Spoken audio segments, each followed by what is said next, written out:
5 talking points: Springboks v England, second Test Herman Mostert, Sport24 Cape Town. Sport24's highlights talking points following the Springboks series clinching 23-12 win over England in Bloemfontein.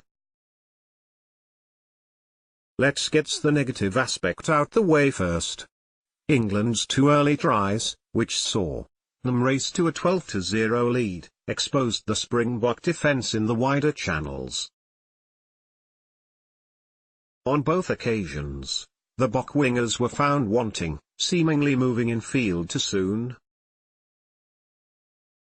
I fear there is some misunderstanding on defence between the centres and the wingers, and something defence guru Jacques Nienaber needs to get right before the Rugby Championship. Early deficits, like we've seen at Ellis Park and Free State Stadium, will end in defeats against the All Blacks.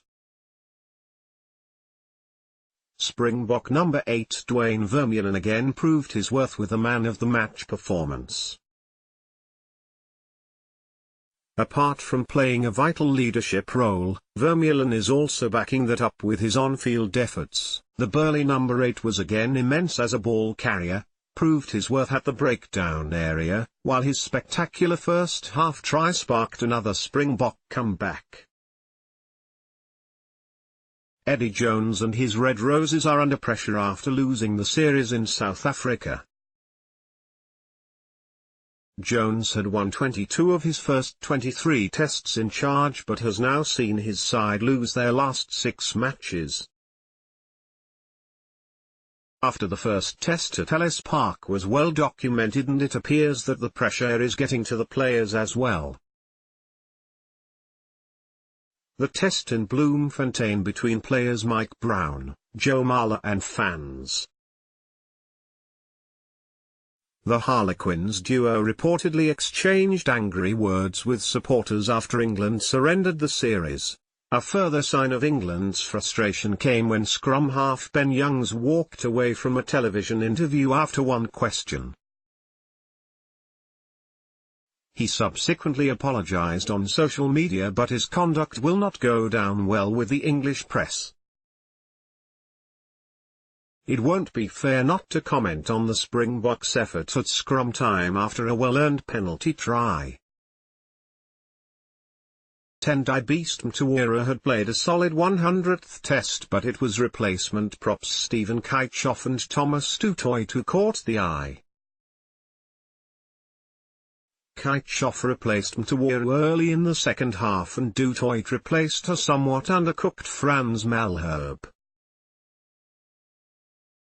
The Bok scrum appeared to go up a gear and earned a well-deserved penalty try in the 50th minute as England capitulated under severe pressure.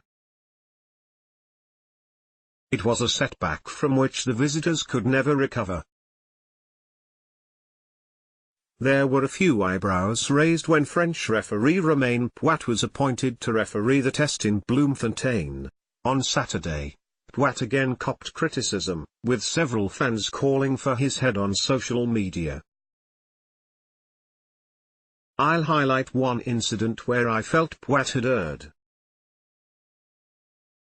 English prop Mako Vunipola should have received at least a yellow card for slapping Pieter-Steph du Toit in the face while the Bok flanker was lying on the ground. Earlier on Saturday, we saw French fullback Benjamin Fall receive a red card for an unintentional mid-air collision with All Blacks fly half Beauden Barrett. Yet, at Free State Stadium later in the day, Vunipola was allowed to continue playing despite deliberate foul play.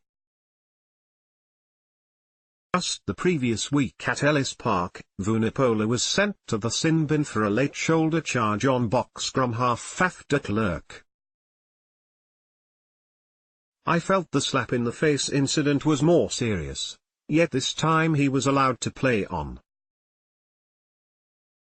World Rugby needs to review not only some of their laws, but also the consistency of how referees apply the laws.